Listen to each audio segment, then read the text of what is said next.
Hi అండి, అందరికీ నమస్కారం. Welcome to my channel.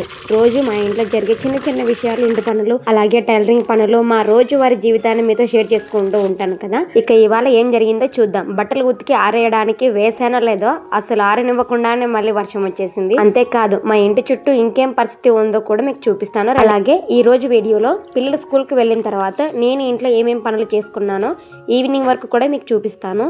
మరి ఈ రోజు నా రోజు ఎలా గడిచిందో రండి చూసేద్దాం. ఫస్ట్ ఇల్లంతా అయితే పొద్దున్నే క్లీన్ చేసేసాను. తర్వాత పిల్లలకి స్కూల్కి టిఫిన్ అలాగే లంచ్ రెండు కూడా ప్రిపేర్ చేసేసి వాళ్ళకి లంచ్ బాక్స్ అయితే రెడీ చేసి స్కూల్కి అయితే పంపించాను. ఇక వాళ్ళు స్కూల్కి వెళ్ళిపోయిన తర్వాత మేము కూడా టిఫిన్ చేసేసాము. ఆయన డ్యూటీకి ఆయన వెళ్ళిపోయారు.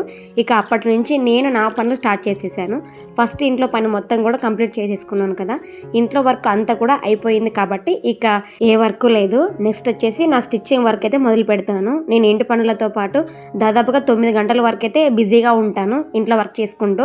ఆ తర్వాత మళ్ళీ స్టిచ్చింగ్ పనులు అనేది మొదలు పెడతాను. ఒకవేళ ఏదైనా అర్జెంట్ బ్లౌజ్ ఉంటే కనుక ఇంటి పనిని కొంచెం తొందరగా చేసుకొని పొద్దున్నే స్టిచ్చింగ్ చేసేస్తాను. లేదంటే సాధారణంగా 9 లేదా 10 గంటల నుంచి నేను స్టిచ్చింగ్ వర్క్ అయితే స్టార్ట్ చేస్తాను. ఈ రోజు వచ్చేసి శారీస్ కి ఫాల్స్ అయితే వేస్తున్నాను. చాలా శారీస్ ఉన్నాయి. కొన్ని ఫాల్స్ అయితే ముందే తెప్పించుకున్నాను. ఇంకా కొన్ని కలర్స్ కూడా తెప్పించాలి.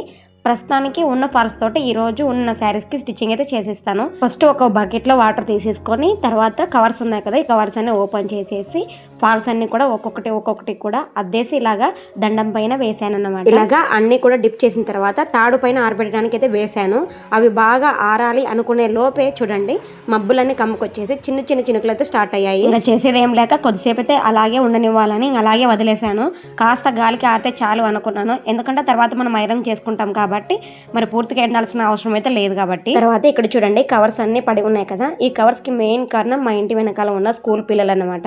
ఎందుకంటే మా ఇంటి వెనకాల స్కూల్ ఉంది. ఇక్కడ కొంచెం ప్లేస్ ఉండటంతో స్కూల్ పిల్లలు అటు ఇటు తిరుగుతూ ఉంటారు. మనం కూడా ఈ ప్లేస్ ను క్లోజ్ చేయకుండా ఓపెన్ గా పెట్టాం కదా. దాంతో పిల్లలు డైలీ ఇలా సర్కిల్ చేస్తూ వచ్చి ఈ కవర్స్ అన్ని కూడా చెట్లలోకి వేస్తూ ఉంటారు. ఇక పిల్లలు కదా మనం ఏం చేయలేం కాబట్టి వీలైనప్పుడల్లా మనమే క్లీన్ చేసుకుంటూ ఉండాలి. అలాగే ఇక్కడ మబ్బులు చూడండి ఎంత అందంగా కమ్ముకొస్తున్నాయో కదా. ప్రకృతి కూడా ఎప్పుడు మనకి ఏదో ఒక నేర్పిస్తూనే ఉంటుంది. ఎండ ఎంత ఎక్కువైనా వర్షం కోసం ఎదురు చూసిన ఈ చెట్లు ఇప్పుడు మళ్ళీ కొత్త జీవంతో కలకలలాడుతూ ఉన్నాయి. మన జీవితం కూడా అంతే కదా. కొన్ని రోజులు ఎండలా కష్టాలు వచ్చినా ఆ తర్వాత తప్పకుండా వర్షంలా మంచి రోజులు అనేది వస్తాయి కదా. ఎన్నిసార్లు వాడిపోయినా మళ్ళీ చిగురించే చెట్ల మనం కూడా ఎప్పుడు కొత్తగా మొదలు పెట్టాలి. ఈ ప్రకృతి అందాన్ని చూస్తుంటే ఎంత పని ఉన్నా మనసుకి మాత్రం ఒక చిన్న ప్రశాంతత అనేది వస్తుంది. ఇక చూడండి వర్షం కూడా మొదలైపోయింది. నేను ఆరబెట్టిన ఫాల్స్ కొంచెం తడిసాయి కానీ పర్లేదులేండి. ఎందుకంటే కొంచెం గాలికి ఆరితే చాలు, తర్వాత ఐరన్ చేసుకుంటే సరిపోతుంది. వర్షం వచ్చిందంటే పనులు కాస్త ఆగిపోతాయి కానీ ప్రకృతి మాత్రం తన పని తాను చేసుకుంటూనే ఉంటుంది. ఎండిపోయిన చెట్లకు మళ్ళీ ప్రాణం పోస్తూ చుట్టూ ఉన్న వాతావరణాన్ని అంత చల్లగా అందంగా మార్చేస్తుంది కదా. ఇలాంటి వర్షాన్ని చూస్తుంటే పల్లెటూరులో మనసుకి కూడా ఏదో తెలియని ప్రశాంతత అనేది వస్తుంది కదా. ఇక ఇక్కడ చూడండి, ఇక్కడ ఒక అబ్బాయి ఉన్నాడు కదా. వర్షం పడుతున్నా నేను వీడియో తీస్తుంటే అక్క వర్షం పడుతున్నప్పుడు కూడా వీడియో తీస్తున్నావా అని నన్నే అడుగుతున్నాడు. అలాగే అందరికీ కూడా హాయ్ చెప్పడానికి వచ్చినట్టున్నాడు. మీ అందరికీ కూడా హాయ్ చెప్తున్నాడు. మళ్ళీ ఇక్కడ చూడండి మరీ వర్షం ఎక్కువ అవడంతో ఈయన ఇంటికి వెళ్ళలేక మా ఇంట్లోకి రాలేక ట్రాక్టర్ కింద ఇలా దాక్కొని ఉన్నాడు. వర్షం తగ్గే వరకు ఇక్కడ సేఫ్ గా ఉండాలి కదా. మరి కొన్ని చెట్లు అయితే పీకేసాము. ఎందుకంటే ఇంతకుముందు సమ్మర్ లో చాలా ఎండలు అయితే రావడం వల్ల కొన్ని చెట్లు అయితే పూర్తిగా ఎండిపోయాయి. అందుకే వాటిని అయితే తీసేసాము. ఇప్పుడు మళ్ళీ వర్షాలు స్టార్ట్ అవుతున్నాయి కాబట్టి కొత్తగా కొన్ని మొక్కలు అయితే తీసుకొచ్చి ఇక్కడ నాటాలి అనుకుంటున్నాను. వర్షం అయితే అలాగే పడుతుంది కాబట్టి లోపలికి అయితే వచ్చేసాను. ఇంతకుముందు నేను బ్లౌజులు కుట్టిన తర్వాత ఒక్కొక్కసారి వాటికి సంబంధించిన బ్లౌజులన్నీ కూడా ఎలా పడితే అలాగే పెట్టేదాన్ని. అందుకే గోడలకు మేకలు కొడితే కనుక బ్లౌజులు అనేవి ఒకే చోట ఉంటాయి కదా. కస్టమర్స్కి ఇవ్వడానికి కూడా మనకు కంఫర్టబుల్ గా ఉంటుందన్న ఉద్దేశంతో గోడలకి మేకలు అయితే కొట్టాలి అనుకున్నాను. మా ఆయనకి ఎన్నోసార్లు చెప్పాను కానీ మా ఆయన మాత్రం గోడలకి మేకలు అయితే కొట్టద్దు అన్నారు. ఎందుకంటే గోడలు పాడైపోతాయి, కష్టపడి కట్టుకున్నాం కదా అని ఎప్పుడు తిడుతూ ఉండేవారు. అందుకే ఎన్ని రోజులు కూడా గోడలకైతే కొట్టాలి అన్న ఉద్దేశం అయితే నాకు రాలేదు. కానీ నాకు ఇదంతా చూసేసరికి నాకు మైండ్ అంతా పోయినట్టు అనిపిస్తుంది రూమ్ లోకి రాగానే. అందుకే గోడలకి మేకలు కొట్టాలని ఫిక్స్ అయ్యాను. ఈ గోడలకి మేకలు కొట్టడానికి చాలానే కష్టపడ్డాను. ఎందుకంటే గోడ అనేది స్ట్రాంగ్ గా ఉంటుంది కదా. స్క్రూ అనేది వేస్తే మా ఆయన బాగుంటుంది అంటారు కాబట్టి ఇప్పుడు మనకు వర్కర్ అనేది ఎక్కడ దొరకరు కాబట్టి ఎలాగోలాగా నేనే కొట్టుకోవాలని ఫిక్స్ అయ్యి బాగా కష్టపడ్డాను. గోడలకు మేకలు కొట్టిన తర్వాత ఒకటి థ్రెడ్ తీసుకొని దాని చుట్టూ చుట్టానమాట. చుట్టి ఈతుల సైడ్ కొట్టగానే ఆ థ్రెడ్ అనేది ఊడిపోయింది. ఎందుకంటే చెప్పాను కదా గోడలకి మేకలు కొట్టాలంటే చాలా కష్టం అనేసి. ఇలా కొట్టి 2 సార్లు చాలా స్ట్రాంగ్ ఉంటుందని ముడి కూడా వేసాను. ముడి వేసిన తర్వాత బ్లౌజులు వేసిన తర్వాత థ్రెడ్ అనేది తెగిపోయింది. ఆ థ్రెడ్ తో పాటు మేక్ కూడా ఊడొచ్చేసింది. అందుకే మేక్ అనేది కొంచెంగా స్ట్రాంగ్ గా కొట్టుంటే సరిపోయేది. నేను సరిపోతుందిలే అని అనుకున్నాను. ఇలా కొన్ని బ్లౌజులు వేసిన తర్వాత అది మేక్ అనేది డైరెక్ట్ గా ఊడొచ్చేసింది. ఇంకా చేసేదేం లేక మళ్ళీగా చూడండి ఇలాగనమాట. ఇక ఇలాగైతే కాదని బ్లౌజులన్నీ తీసేసి మళ్ళీ బ్లౌజులన్నీ తీసేసిన తర్వాత మేక్ కొంచెం స్ట్రాంగ్ గా కొట్టాను. బాగా కొంచెం లోపలికే వెళ్ళిపోయింది.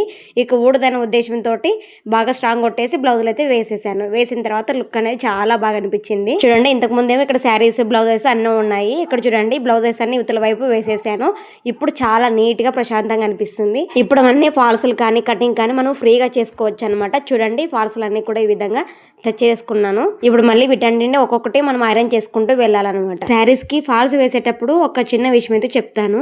ఫాల్స్ ని మనము డైరెక్ట్ గా ఎప్పుడు కూడా తీసుకొని శారీకి స్టిచ్ చేయడం కంటే ముందుగా వాటిని వాటర్లో చూపించాను కదా డిప్ చేసి తర్వాత బాగా ఆరించి ఐరన్ చేసుకొని వేస్తే ఫాల్ అనేది చాలా నీట్గా స్మూత్గా కూడా వస్తుంది. ముఖ్యంగా కొత్త ఫాల్స్ అయితే ఇలా చేయడం వల్ల అవి కొంచెం సెట్ అవుతాయి. ఐరన్ చేసేటప్పుడు కూడా మనకు మడతలు లేకుండా బాగా సెట్ అవుతాయి అనమాట. అంటే స్టిచ్చింగ్ చేయడానికి చాలా ఈజీగా ఉంటాయి.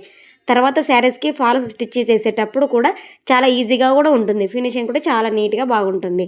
చూడటానికి చిన్న పని అనిపిస్తుంది కానీ మనం చేసే ప్రతి పనిలోనూ ఇలా నేను నా వర్క్ చేసుకుంటూ ఉంటాను. మనకి రోజు ఇంట్లో ఎన్ని పనులు ఉన్నా కూడా వాటితో పాటు మనకంటూ ఒక పని ఒక స్కిల్ ఉండటం చాలా ముఖ్యమని నేను అనుకుంటాను. ముఖ్యంగా ఆడవాళ్ళు ఇంటి పనులన్నీ చేసుకున్న తర్వాత కొంత టైం ఖాళీగా ఉంటుంది కదా మనకంటూ.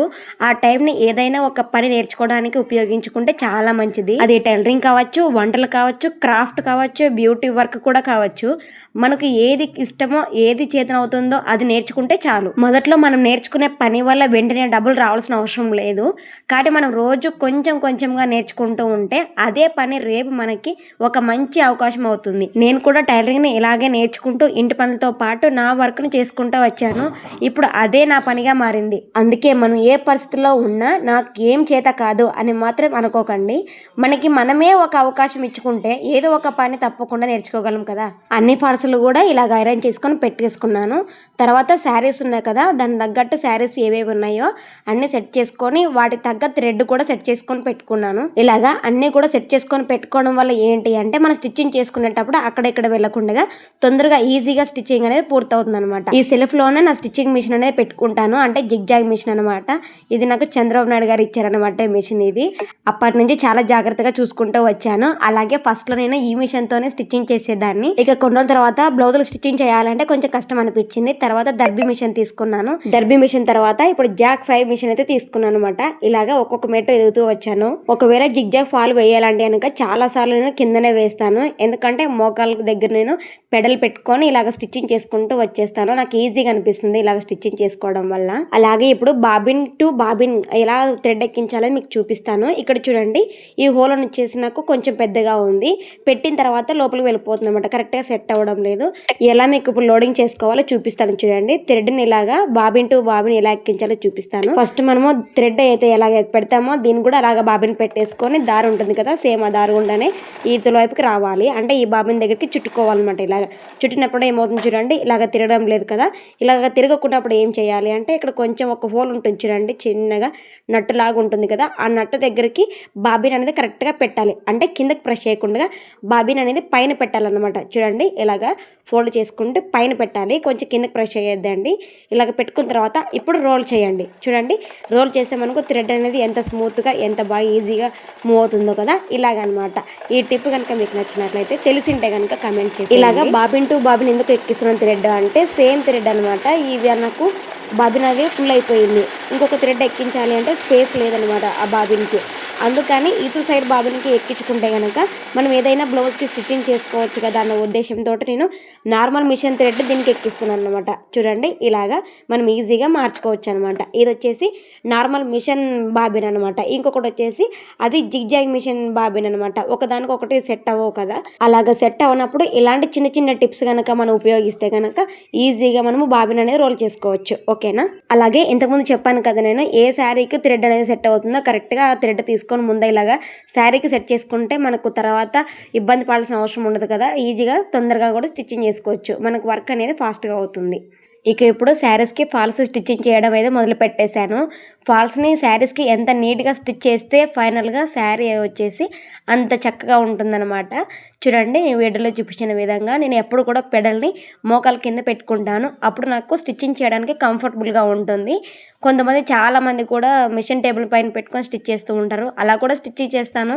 కానీ ఎక్కువగా ఇప్పుడు స్టిచ్చింగ్ చేయడానికి శారీస్ ఉన్నాయి కాబట్టి ఈ విధంగా ఒకసారి మనం సెటిల్ అయితే మనకు ఫ్రీగా ఉంటుంది స్టిచ్చింగ్ చేసుకోవడానికి అన్న విధంగా నేను ఇలాగ ఎప్పుడు కూడా సెట్ చేసుకుంటాను అనమాట. అంటే మనకు ఈజీగా ఏ పని మనం సెట్ చేసుకుంటే మనకు తొందరగా పని అనేది కంప్లీట్ అవుతుంది. అలాగే ఫాల్స్ని మనం ముందుగా ఐరన్ చేసుకొని అవసరమైనంత విధంగా ఫస్ట్ సెట్ చేసుకోవాలి. అంటే పిన్స్ తోటి నేను ఎక్కువ కూడా కింద వైపు నార్మల్గా జిగ్జాగ్ వేసుకుంటూ వెళ్తాను. కానీ పై వైపు మాత్రం క్లాత్ అనేది మనకు కొంచెం క్రాస్గా వస్తుంది కదా, అలా క్రాస్గా అలగకుండా కొంచెం అక్కడక్కడ పిన్స్ మనకి గుండు పిన్స్ ఉంటాయి కదా, ఆ పిన్స్ అనేవి కుచ్చేసుకుంటాను. అప్పుడు మనకు తర్వాత స్టిచ్చింగ్ చేసుకోవడానికి ఈజీగా ఉంటుంది. స్ట్రైట్గా ఫాస్ట్గా స్టిచ్చింగ్ చేసుకోవచ్చు అనమాట. ఇలాగా మనకి పని ఎంత సులువుగా అవుతుంది అనే విధంగా మనము ఒక దారి వేయించుకొని సేమ్ అదే విధంగా స్టిచ్చింగ్ చేసుకుంటూ వెళ్తే మనకు వర్క్ అనేది ఈజీగా అవుతుంది.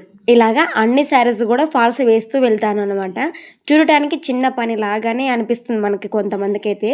ఇలాంటి పనుల్లో ఓపిక అనేది చాలా అవసరము. అంటే ఒక్కసారి అయిపోయిందని మనం ఆపకుండా ఉన్న శారీస్ అన్నింటినీ ఒక్కొక్కటిగా పూర్తి చేసుకుంటూ వెళ్ళాలి. మనకి రోజు ఇంట్లో ఎన్నో పనులు ఉంటాయి కదా, వాటితో పాటు మన వర్క్ కూడా కొంచెంగా చేసుకుంటూ వెళ్తే ఏ పని కూడా మనకు పెద్దగా అనిపించదు. అలాగే ఈ రోజు ఉన్న ఫాల్స్ అన్నీ కూడా నేను శారీస్ అన్నిటికీ కూడా ఫాల్స్ వెయ్యాలి అన్న థాట్ ఒక్కసారి నేను మైండ్లో పెట్టుకుంటే కనుక ఖచ్చితంగా అవి కంప్లీట్ చేసే తిరుగుతా. అది ఏ టైం అయినా. ఇక్కడ చూడండి అనుకున్న టైంకి అంటే ఈవినింగ్ కల్లా కంప్లీట్ చేయాలి అనుకున్నాను. కరెక్ట్ 7 అయిందో లేదో మొత్తం శారీస్ కూడా కంప్లీట్ చేసేసాను. ఇలా మన పని మనం చేసుకుంటూ ఉంటే టైం అనేది ఎలా గడిచిపోతుందో కూడా తెలియదు. ఒకవైపు ఇంటి పనులు, మరోవైపు టైలరింగ్ వర్క్, అలాగే ఇలా రోజంతా ఏదో ఒక పనితో బిజీగానే ఉంటుంది లైఫ్ అనేది. ఇక్కడ చూడండి ఒక్కొక్కసారికి ఫాల్స్ వేసి స్టిచ్చింగ్ చేసేసాను కదా, ఇప్పుడు అన్నింటినీ కూడా ఒకసారి చెక్ చేసుకొని ఫోల్డింగ్ అనేది చేసుకుంటున్నాను. అంటే నాకు చెప్పాను కదా గుండు పిన్స్ అనేవి పెట్టానని, ఆ పిన్స్ ఎక్కడైనా ఉన్నాయా లేదా అని చెక్ చేసుకొని ఫోల్డింగ్ అనేది చేసుకుంటున్నాను అనమాట. ఫోల్డింగ్ చేసేటప్పుడు కూడా శారీస్ని నీట్గా మడత పెట్టుకుంటే తర్వాత మనకి అవసరమైనప్పుడు తీసుకోవడానికి ఈజీగా ఉంటుంది. పని చేసిన తర్వాత ఇలా అన్నీ ఒకే చోట నీట్గా కనిపిస్తే మనసుకి కూడా చాలా ప్రశాంతంగా ఉంటుంది. అమ్మాయి అన్ని ఫోల్డింగ్ చేసి పెట్టేశాను, కస్టమర్స్ వస్తే తొందరగా ఇవ్వచ్చు అన్న ఉద్దేశంతో ఇలా ఈరోజు చేయాలనుకున్న పని ఒక్కొక్కటిగా పూర్తి చేసుకుంటూ వచ్చాను. పని ఎంత ఉన్నా మనసు పెట్టి చేస్తే చివరికి ఆ పని పూర్తయినప్పుడు వచ్చే సంతృప్తి మాత్రం వేరే లెవెల్ ఉంటుంది. రోజుకి 1 గంట సేపు అయినా సరే మన భవిష్యత్తు కోసం కేటాయించండి. ఈ రోజు నేర్చుకున్న చిన్న పని కూడా రేపు మనకి ఎంతగానో ఉపయోగపడవచ్చు. మన చేతిలో ఉన్న స్కిల్ అనేది ఎప్పటికీ కూడా మనతోనే ఉంటుంది. అందుకే ఖాళీగా ఉన్న టైంను వృధా చేయకండి. మనకు ఉపయోగపడే ఏదో ఒక పని నేర్చుకుంటూ ముందుకు వెళ్దాం. ఇలాగా వర్క్ అంటే శారీస్ అన్నీ కూడా కంప్లీట్ చేసేసరికి నాకు టైం వచ్చేసి 7 అయిందని చెప్పాను కదా. రోజు మొత్తం ఏదో ఒక పని చేస్తూనే ఉన్నా టైం మాత్రం అయిపోతుంది అసలు. ఇక నా వర్క్ కూడా అయిపోయింది కాబట్టి ఫ్రెష్ అయ్యి మళ్ళీ పూజ చేసుకోవాలి. పూజ కూడా అయిపోయిన తర్వాత మళ్ళీ ఇంట్లో వర్క్ అనేది స్టార్ట్ చేయాలి. అంటే ఇంట్లో పని స్టార్ట్ చేయాలన్నమాట. పిల్లలు ఈవినింగ్ ఏం తినలేదండి, ఎందుకంటే ఓన్లీ టీ బ్రెడ్ మాత్రమే తిన్నారు. కాబట్టి వాళ్ళ కోసం ఇప్పుడు మళ్ళీ డిన్నర్ రెడీ చేయాలి. అలాగే ఈ రూమ్ అంతా మళ్ళీ క్లీన్ చేసేయాలి. క్లీన్ చేసేసి పూజ చేసేసి వంట అనేది స్టార్ట్ చేస్తాను. చూడండి ఇక్కడ శారీస్ మొత్తం కూడా ఇలాగ ఫోల్డ్ చేసి అయితే పెట్టేశాను. ఈ శారీస్ అన్ని మళ్ళీ రేపు మార్నింగ్ ఎవరు వాళ్ళకి కవర్లో పెట్టేస్తే సరిపోతుంది. ఇవన్నీ ఈరోజు నేను ఫాల్స్ వేసిన శారీస్ అనమాట. ఒక్క శారీ మాత్రం మిగిలింది, అది నార్మల్ మిషన్ మీద స్టిచ్చింగ్ చేయాలి. అంటే మనం జిగ్జాగ్ కాకుండా నార్మల్గా స్టిచ్చింగ్ చేయమన్నారు, అందుకోసం దీన్ని పక్కన పెట్టేశాను. మిగతా శారీస్ కూడా ఉన్నాయి, అవి కూడా మళ్ళీ శారీస్ అంటే ఫాల్స్ తెప్పించాలి. ఇంకా అవి తెప్పించిన తర్వాత రేపు కానీ ఎల్లుండి కానీ టైం వీలైనప్పుడు స్టిచ్చింగ్ చేస్తాను. ఇక ఈ రోజుకైతే నా వర్క్ మొత్తం కూడా ఇంతే అండి. మార్నింగ్ పిల్లలు స్కూల్కి వెళ్ళిన తర్వాత నా పనులు మొదలుపెట్టి ఇలా నైట్ వరకు ఒక్కొక్క పని చేసుకుంటూ వచ్చేసాను. మీరు ఈ వీడియో చూసేటప్పుడు మొత్తం కలిపి మీకు ఒక 15 మినిట్స్లోనే కనిపించవచ్చు. కానీ 15 మినిట్స్ వెనకాల నా రోజంతా చేసిన పని ఉంది. ముఖ్యంగా శారీస్కి ఫాల్స్ చేయడం అంటే చూడటానికి చిన్న పనులు అనిపిస్తుంది, కానీ చివరిలో అన్ని ఫోల్డ్ చేసి సర్దుకోవడం ఇలా ఒక్కో పని చేసుకుంటూ వెళ్ళేసరికి చాలా టైం పడుతుంది. మనలో చాలా మంది చేసే ప్రతి పనికి ఇలాంటి కష్టం అనేది ఉంటుంది ఖచ్చితంగా.